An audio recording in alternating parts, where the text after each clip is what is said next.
Hi, I'm Dr. Mike Atkinson, and today we want to talk a little bit about today's students and some of those things that you really should know about what the students of today are like.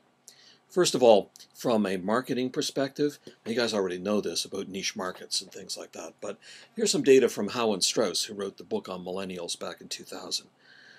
The millennial generation typically spend about somewhere between $13 and $27 billion US a year. And of course, they're not spending all of it. Mom and dad spend a lot of it. But the point is, there's a lot of money there, a lot of mall visits, on average, 56 mall visits a year, 90 minutes each, and something like $38.50 per visit. So if you're thinking that, yeah, we can probably market to these people, yeah, without questions. A lot of stuff there, a lot of business to pick up. And note that that's from 2000. Those numbers have only gone up since that. What do you need to know about the students? Here's some data from Oblinger and Oblinger, who talk about some of the things that are important for today's students. First of all, they gravitate towards group activity. This is something that they've learned in high school. It's something that they're very much used to. They are used to working in groups. They want to work in groups. And anything that can be done in groups is considered a whole lot better than things just done independently. So group activity is important. Number two, identify with mom and dad's values. We tend to think that this can't be the case, that every young generation must be way more liberal than the generation before. Not in this case.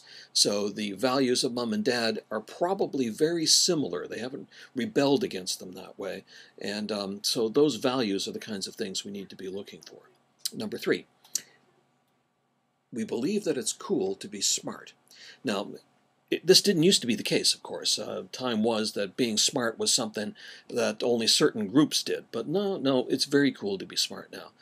Being in school is important. Staying smart is important. Everybody wants to hang around with the smart people. So that whole idea about being intelligent, really important.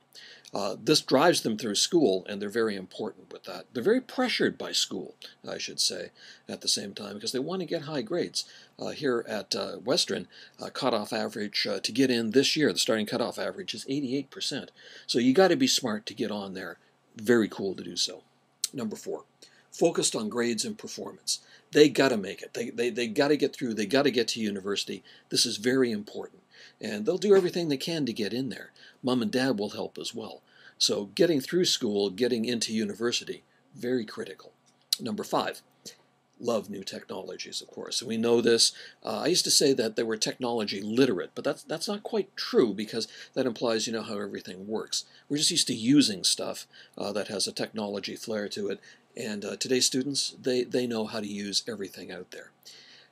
Frand has talked a lot about this as well in terms of the mindset of today's students. And this is a good thing to be thinking about.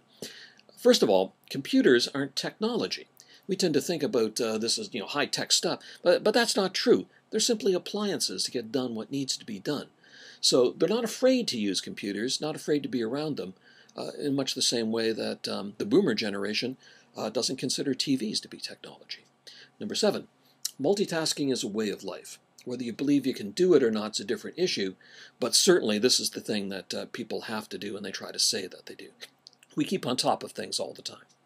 Number eight, staying connected is essential. Now, everybody knows this, but I got to stay online, got to be together with all of my friends. I got to be on Facebook, I got to be on Twitter, because the community's global. So this connectedness thing is really important. You need to find ways to do it. And everybody who has any kind of social media program working, boy, that's a great thing. So staying connected is really, really critical. Number nine, doing is more important than knowing. This sounds like a weird thing for anybody from education to say, but the idea is that the shelf life of knowledge is vanishingly small. You can publish knowledge and it's out of date practically when it gets there. So this is something that is only learned by doing, and in fact that leads to point number 10. Learning tends to resemble PlayStation more than logic. You do it, you fail, you do it, you fail better, and you keep doing things like that.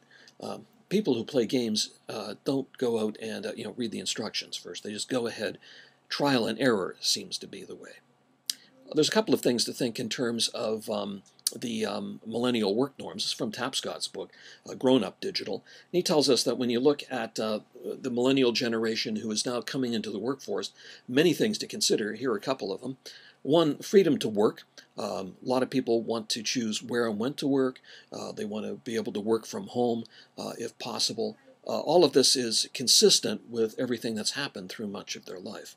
The other thing that's important is you need the freedom both to work and enjoy family life. The tagline is work to live, not live to work. You got to have your life in balance. Many times people see this as a lack of commitment, and it's not that at all. This is often on the job market where many people have contract jobs. And they'll point out that they're committed, all right. What they're committed to is their course of study or their career path, not to any particular business because they're on a contract and the business hasn't been committed to them. So they're definitely going to want to pursue things, but it's dependent on what their career track is looking like. What can you do about this? I have a couple of suggestions for you to think about. And this is sort of not just from a marketing perspective, but things you might want to do. First of all, please listen to something other than CBC. Lots of good stuff on CBC, but you want to find out what's going on in the world, maybe in the world of students in particular, you got to get off the CBC channel. Read Wired or Shift magazine, really good magazines that tell you a lot about digital lifestyle. And there's a lot of politics in there too, so I'm going to recommend both of those.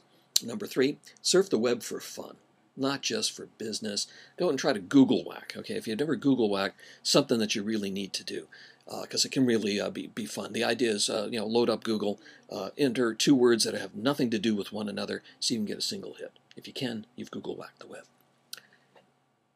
Please become familiar with more technology. Technology is going to change the way we do everything, and I really think that, so become as familiar as possible. And I believe it's really important to talk to and listen to as many young people as possible.